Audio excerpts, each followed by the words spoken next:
In October of 1991, a game designer lost his house and all of his belongings in the terrifying Oakland firestorm. Having to reacquire everything from scratch made him think about how our surroundings define and, in a sense, create who we are.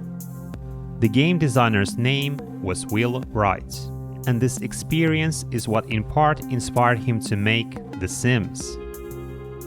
In June of 1991, the first Sonic game was released. It was Sega's attempt at challenging Nintendo and its mascot, Super Waluigi Mario.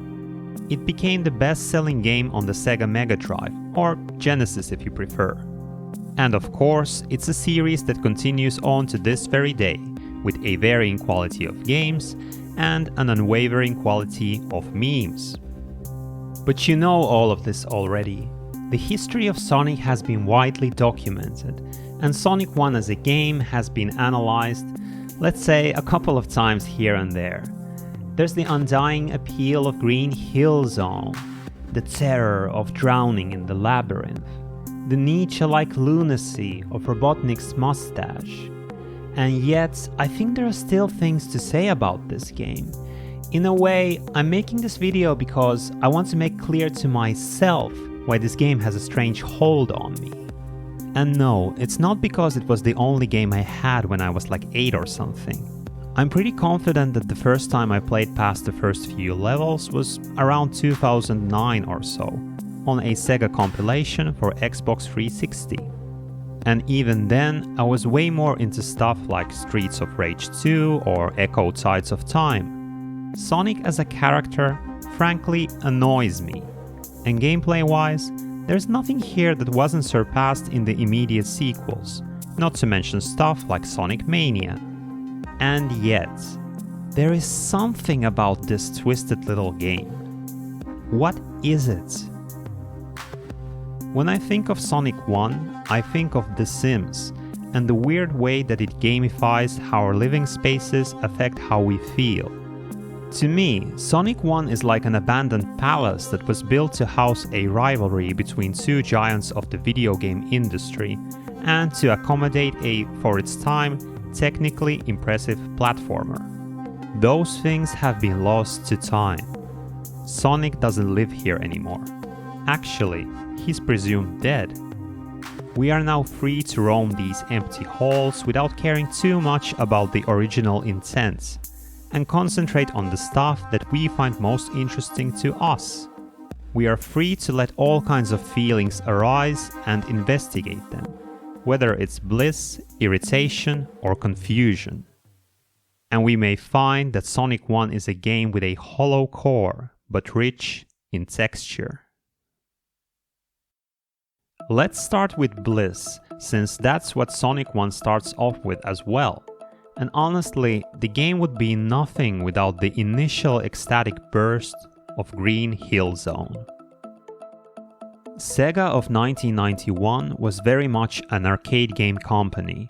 If there was one thing that they knew how to do well, it was how to capture your attention and get you to enjoy the game instantly. And that very much applies to Sonic 1. The controls couldn't be any simpler. You run and you jump and that's it. All the free action buttons on the controller even do the same thing, which is very funny to me, but that's just part of the game's attitude. Your top speed is almost uncontrollably fast, but the Green Hill Zone is thoughtfully laid out in such a way that you can usually keep on moving even if you happen to fall off a ledge or something. And if you happen to run straight into an enemy, no worries. As long as you possess at least one ring, you can't die, and there's rings all over the map. Sonic 1 consists of 6 zones, which in turn are divided into 3 acts, or individual levels. And as expected, these get a bit harder as you go. But the overwhelming feeling here is that of speed and unrestrained movement. You can play through much of Green Hill Zone by just holding down right on the D-pad and making occasional jumps. But it doesn't matter when it feels this good to play and replay. The secret of video games is that they don't need to be super challenging all the time to make you feel like you're doing something cool. That's the magic of bullet hell, for example. It may look like there's hundreds of bullets that you need to manage at any given time, but in reality, the vast majority of them are aimed away from you. They are there to generate excitement more than anything else. I mean, these games are challenging, but often they make you feel like you're achieving something way crazier than what you're actually doing. Same thing with the Green Hill Zone. The game kind of plays itself here a little bit, but it still feels exhilarating to blaze through these swirling loops.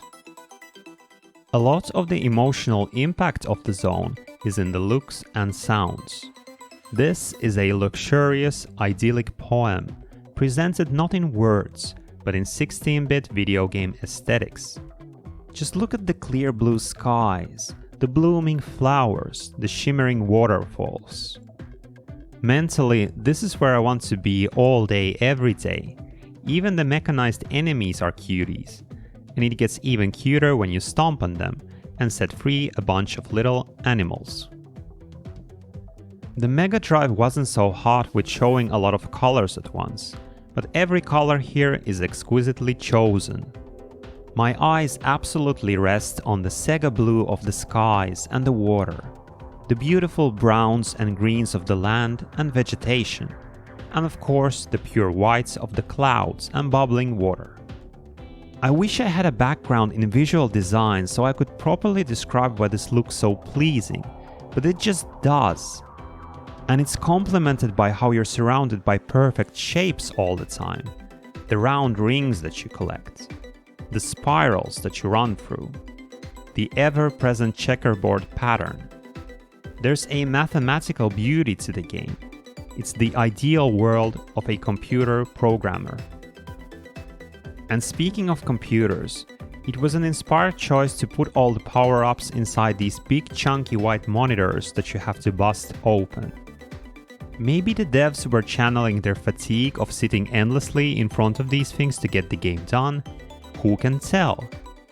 Though I have to say that in this day and age, this feels like destroying precious artifacts.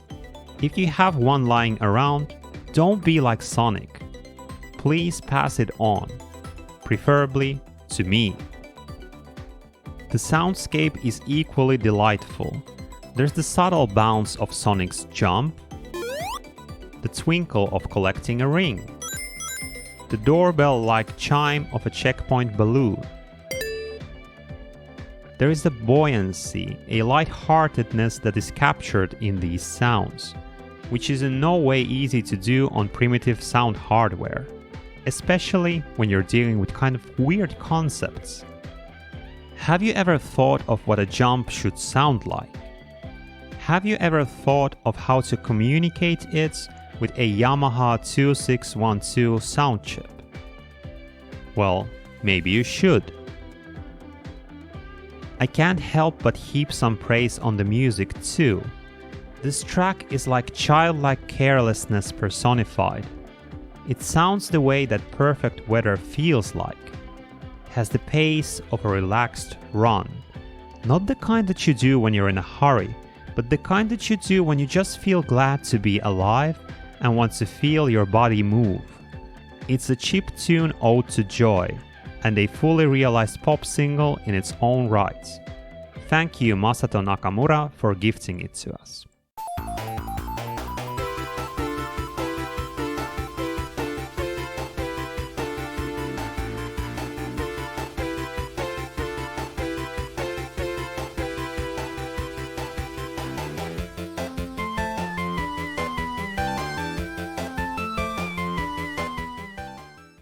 All in all, I think there's a reason why Green Hill Zone is such an iconic piece of video game design, and why it's used as shorthand for good introductory stages. It is its own complete miniature work of art inside the total canvas that makes up Sonic the Hedgehog 1. It makes me feel instantly happy, and this happiness can be re-experienced many times just by simply playing through the zone. This is a rare thing, And I guess deep down it's the reason why I wanted to make this video, to try and articulate the effect that Green Hill has on me. The reason number 2 is to try and make sense of why the rest of the game seems to deliberately go against everything that made Green Hill Zone so satisfying to play. We have a huge vibe shift approaching in the very next zone, and there are even bigger shifts yet to come. When we call something basic, it's not usually meant as a compliment. It means it's simple and boring. But being basic or using well-worn archetypes can carry its own advantage. They leave more room for your own experience and interpretation, and in a way, they necessitate it. I think old stories like, say, the myths of ancient Greece retain their popularity in part because they are so malleable, and you kinda need to make them your own for them to really sing in this modern age. Myths aren't basic, they're foundational. They provide the base for you to build on. They're like Minecraft before computers existed. Sonic 1 isn't my favorite Sonic game. That would be Sonic 3 and Knuckles. The zones in that game have way more personality and a sense of place and more accomplished gameplay design. It's awesome, but there's way less room in there for me. Sonic 1 is so basic it almost feels stock. Just look at the zone titles: Green Hill, Marble, Labyrinth. But the upside is that they start to live and transform in your mind. To me, Green Hill Zone is pure idealized nature and innocence of childhood play. It's a world of never-ending blue skies, green grass, everything in bloom, and you running around with no obligations, just frolicking around. In contrast, Marble Zone is like that moment when you need to grow up and go to school. Suddenly, you're faced with all of these demands and norms and the heavy weight of tradition. You are now told what to do, where, and when. Sometimes it's for your own good, but sometimes it's just about the machine grinding its empty gears. In the civilized circles, we like to call this grinding society. It's a beautiful zone to look at, but there's clearly a change taking place here. The clear blue sky is now filled with clouds. Instead of playful hills, we have these hard mountains in the background. The grass is still green, but underneath it hides a brick wall. And can we just take a moment to appreciate this particular shade of purple that was chosen as the primary color of the zone? It's a very peculiar pale lavender hue that gives the whole zone a very unnatural feel, just to unsettle you. We have these marble ruins that look like they're from the ancient world because, well, what better symbolizes tradition and schooling and history? The music is still catchy, but now it has a somber tone to it, with a melody that seems to be stuck in a perpetual downward spiral.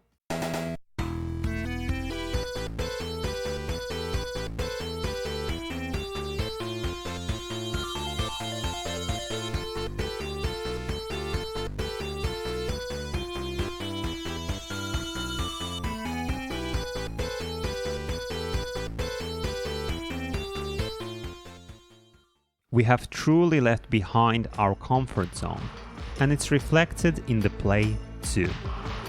Marble Zone is infamous for just how badly it slows down the pace of the game. You have to wait for these tubes that go up and down, you have to wait for bricks that take you across lava. If you decide to run around anyway, you'll probably get spiked immediately. I'm not claiming that there's no fun to be had here, it's just the total inversion of Green Hill Zone. It's like trying to push buttons on a gamepad while having the collected works of Play-Doh crushing your hands. The game starts to wear you down, but there's no going back. Our original nature has been spoiled, and the only way is through. Sonic 1 has an interesting structure in that its zones come in pairs. There's always a faster zone, followed by a slower one. This sequence is repeated 3 times until the game ends. But even here, Sonic 1 is quite the jokester. It likes giving you the impression of getting what you want, and then quickly taking the wind out of your sails. With Spring Yard Zone, we have firmly entered the human realm. We can still see some mountains far off in the background, but a row of uniform skyscrapers has appeared before them, with their windows arranged in a strict grid. If you go low enough in the level layout, you'll find some trees, but they seem to form some kind of park instead of the ever-present greenery of previous zones. It seems to be early evening, indicating that our hedgehog has been on his journey for a while. What dangers await him here? Spring Yard is the zone of contradictions, in that it is a distillation of the Sonic 1 experience. You again get to run and jump around freely and choose between alternate routes, but there's a tinge of chaos and a little bit of dirty play here. It feels like you're not quite in control. I mean, it's fun to bounce around on the numerous springs, but often you get bounced by them. If you go too fast, you may get punished by an enemy or an obstacle or an endless pit. And of course, there's slow-moving elevators here too that you need to wait for. To be fair to this zone, most of the difficulty in Sonic 1 doesn't come from level design itself. Rather, it's because your point of view is pretty zoomed in. That's what makes the game's visuals pop, because everything is so big and chunky and in your face, but that also means that you can't really see in front of you. A problem that Sonic 1 shares with many of its contemporaries. And it's exacerbated by the fact that the game was created for the non-wide 4:3 aspect ratio. There's many ways to play Sonic 1 in widescreen. There's the Android port, a fan version named Sonic Forever, and the Sonic Origins collection. I think it's pretty undeniable that the game just plain plays better in widescreen. It becomes less about memorization through repetition and more about reacting on the spot. If you've never played the game and you're not a retro aesthetics nerd, then I would just recommend playing it in widescreen. But since I am a retro aesthetics nerd, I feel a little torn on the aspect ratio stuff.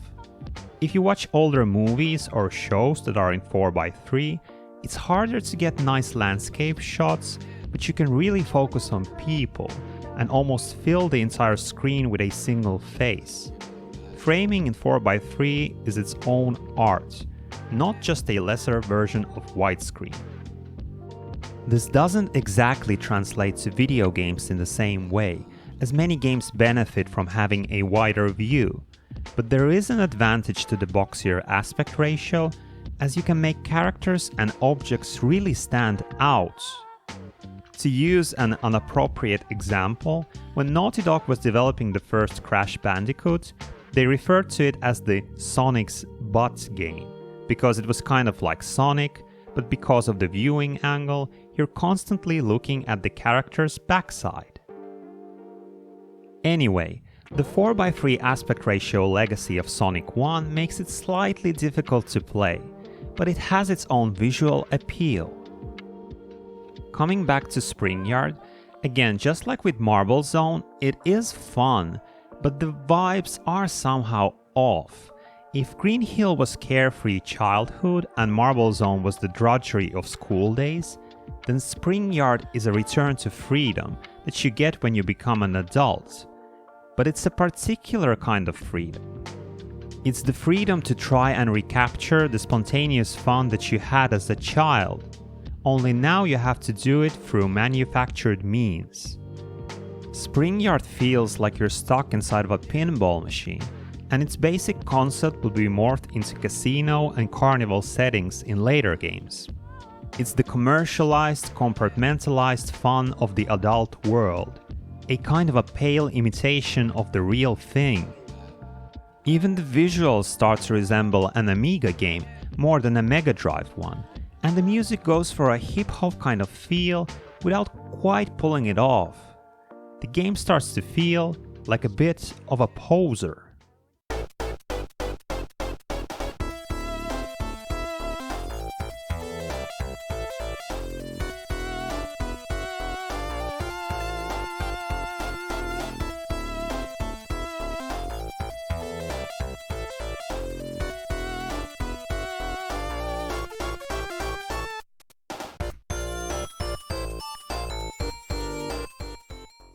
There's one final thing I want to mention about Springyard, and that's the word cope, C-O-P-E, that appears in the background of this stage.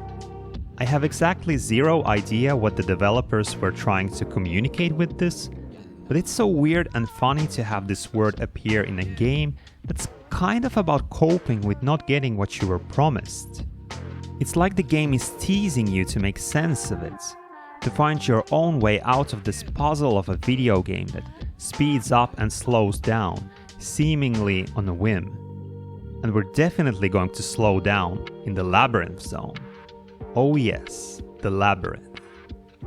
But before we dive into the abyss, let's take a while to relax in the bonus zone. If you have a set amount of rings by the end of a level, you can enter the bonus zone. And I just love how you do it by jumping into this huge ring with both the ring and Sonic disappearing at once. It's like a portal into another dimension. And the bonus stages do stand apart from the usual division of slow versus fast zones, or untouched nature versus man-made structures. They are both a break from Sonic's journey and the key to it. I adore the aesthetics here. It's dreamy psychedelia made in a way that's okay for a 1991 video game that's targeted at kids. Both Sonic and the world keep spinning perpetually in different rhythms, while a strange waltz oozes out of the speakers.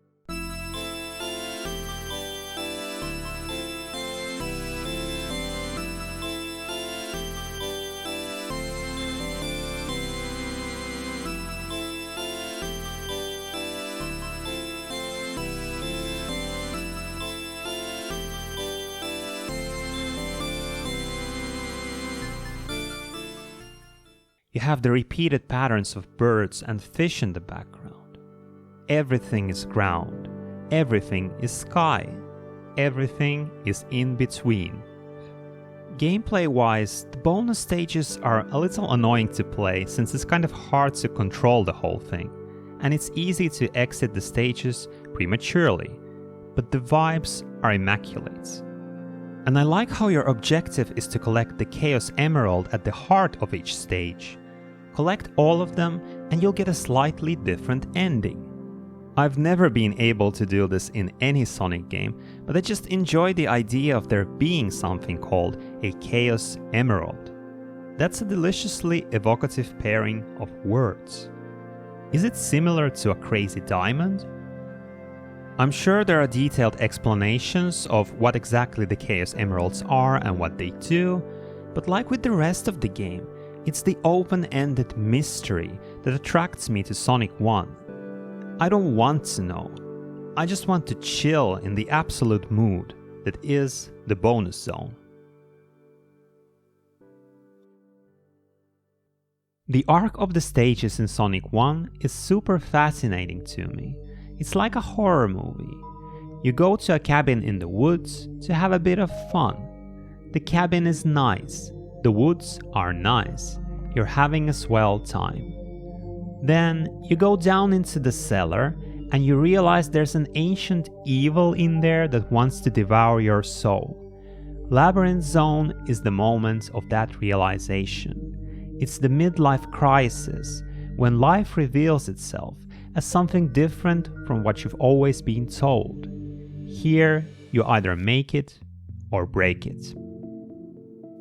Labyrinth Zone may look like a water level, but it's really not. It's a poison swamp. If Green Hill Zone is White Orchard, then this is Blight Town. You despise it, but the game wouldn't be the same without it. After the inoffensive mildness of Spring Yard, the visuals of the labyrinth immediately grab your attention. The stage is built out of these nice golden bricks, with crystals and vines growing all over the place. It calls to mind the ruins of Marble Zone, but this looks even more ancient and way more mysterious. The water has this slightly sickly Game Boy-like pea soup green shade to it, which is a little weird at first, but think of it as poison and it'll start to make sense. The music's good as well. There's this plonking stop and start quality to it, like it was played on primitive instruments, which fits the theme here perfectly.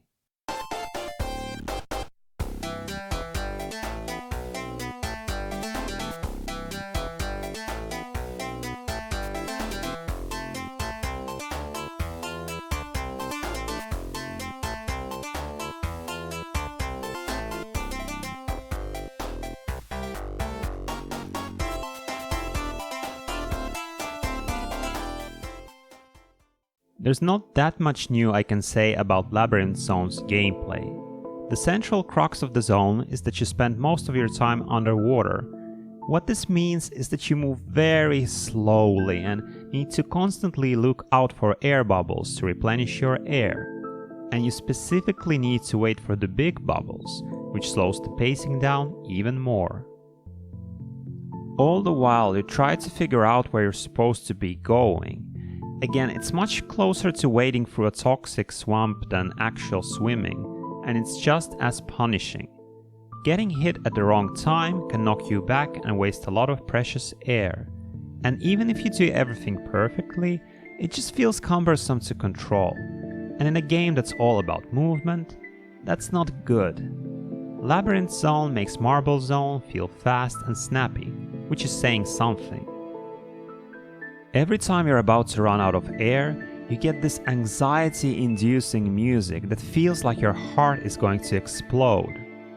And if you do run out of air, you get the deeply disturbing sound of Sonic drowning.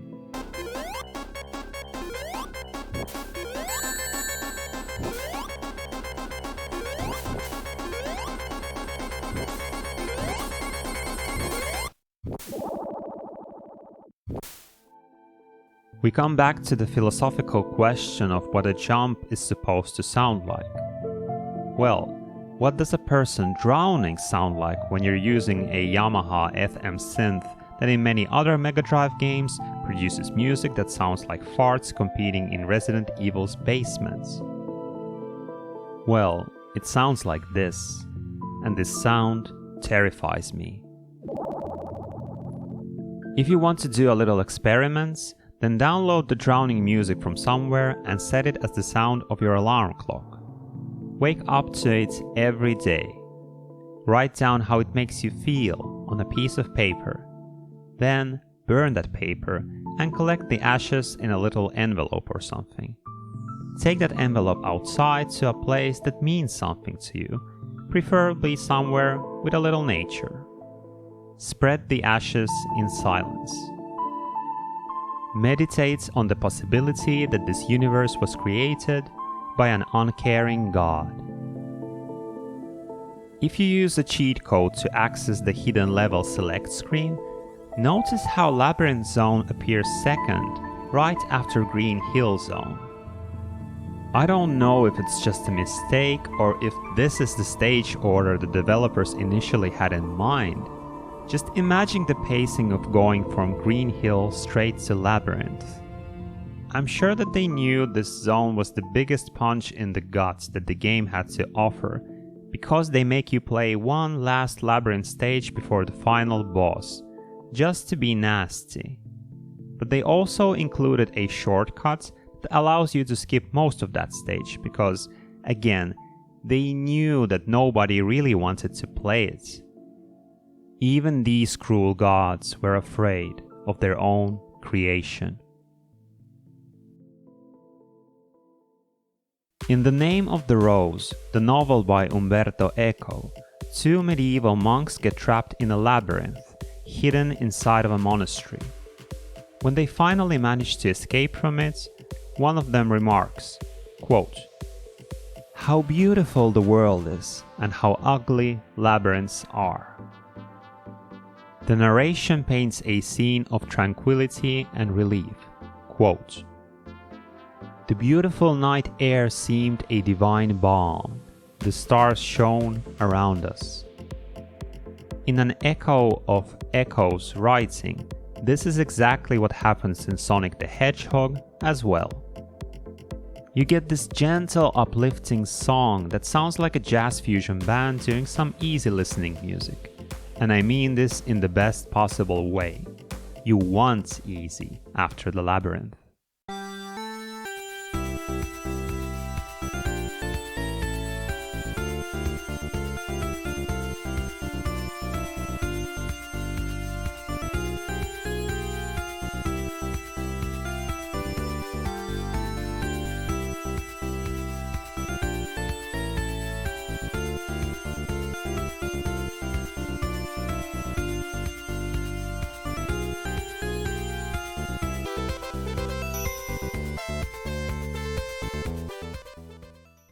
Setting-wise, this is the most intriguing zone to me.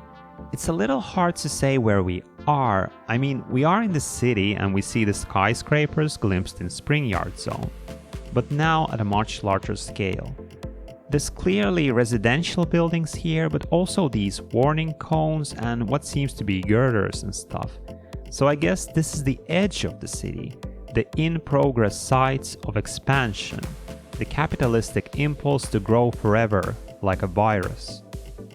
We have this reassuring night sky full of stars, so we are simultaneously inside the city and above it.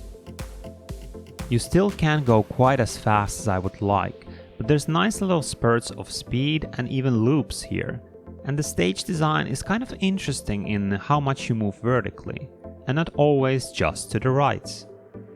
There's an exploratory feel to the zone, and the fans and springboards add some gameplay variety. I also enjoy how much of the zone changes depending on how low or high you are in the level layout. You might only see buildings or only the night sky in the background. Sonic moves in many worlds at once here. He is vast and fast with his multitudes. So Labyrinth Zone is the moment of crisis. It's when you realize that what you've been given is wrong on some fundamental level.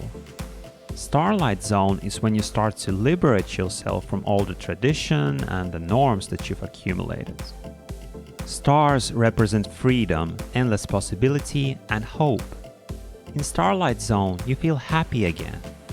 You've found that inner child of yours that so enjoyed running around freely.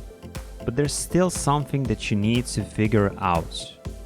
After all, you can't just simply exit the system that you live in, even if you don't accept all of its values and rules. And so, we have the final confrontation, the crash into reality that is Scrap Brain Zone. Welcome, my child. Welcome to the machine. I think I've owned the original Sonic the Hedgehog game on like 4 or 5 different platforms, but I've never had one with the original manual. So I don't know if there's like an elaborate backstory inside its pages, but honestly, in a game like this, all you need to know is that there's a mad scientist kind of figure who seems to be trapping animals inside robots, and that Sonic decides to put an end to it. Press start, begin the game. The real story of Sonic 1 is in its visuals. You start the game in Green Hill Zone, which is an idealized depiction of nature with little bunnies jumping around. That is, until man interferes with his machines. Zone by zone, we creep closer to civilization, while taking a detour to the ancestral ruins of Labyrinth Zone. We entered the city with Starlight Zone, and finally in Scrap Brain Zone, we get to see what's behind all of this urban flourishing. It's the industrial world of factories, pollution, using up natural resources, and destruction of the environment. The innocent daylight has faded. we've entered the dark night of truth. It's a story and a form of storytelling that Donkey Kong Country would reprise a few years later, making it even more explicit with its acid green lakes. This is our world. We are making the Earth uninhabitable, both for us and an immense number of all kinds of species. Scrap Brain is an inversion of Green Hill. Instead of a natural paradise, it is a man-made hell. Nothing grows here, it's just machines, machines, machines. The sky is a menacing color, and we can see tall towers blowing fire into the air somewhere in the distance. Even the music has taken a darker turn, with some hints of the credits track of the OG Blade Runner.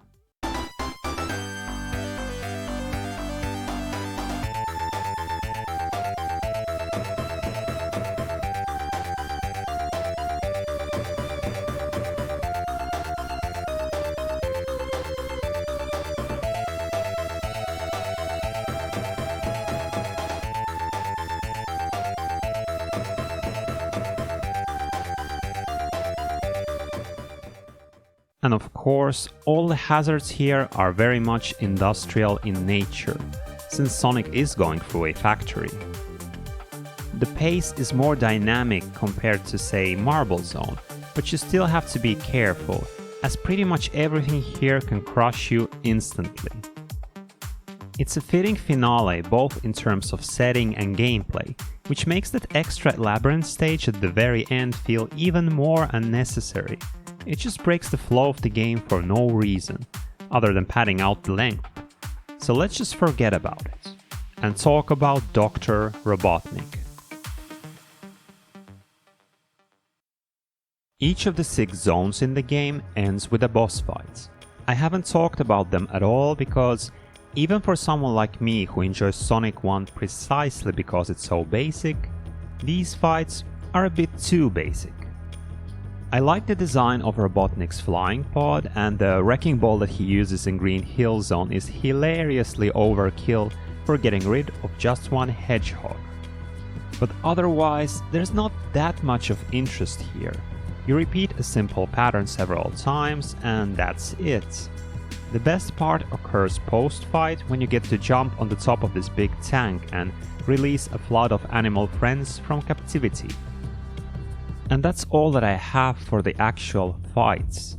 But there is something I want to say about Dr. Robotnik, the man. There is nothing special about Robotnik. He's just someone with a lot of power. He's greedy, arrogant, cowardly, self-centered. You don't want a person like him in your life. And you especially don't want a person like him in charge of things in this world. You want to see him either learn how to be a decent human being or take a long hike into the woods. There's a lot of people like Robotnik in our world. Usually they run oil companies, but nowadays they can be presidential candidates as well. Whatever their occupation, they are more than willing to live on the suffering of others. Living in a world shaped by these real-life Robotniks causes you to develop a condition known as scrap brain. It's when you feel like your mind is just a piece of junk that refuses to function, when in actuality it's just reacting accordingly to what's happening around you. Some people just want to see the world burn, and others try to stop this from happening. If everything that you had was engulfed in flames, what would you do? What would you change? How would you begin again? And how would you try to prevent this kind of devastation from taking place again? These are the kind of questions that we should be thinking about right now. To quote Sonic, "Don't just sit there and waste your precious time. When you want to do something, do it right away. Do it when you can. It's the only way to live a life without regrets." The world is a scary place. Sonic the Hedgehog 1 is a comfy place. but it does make you wonder about the path that we're on and other alternative paths that we could follow. And so, don't listen to what the Silvers say. Their world is long gone. Don't hesitate, my love. You've come this far. Their road leads to fire. Thanks for watching.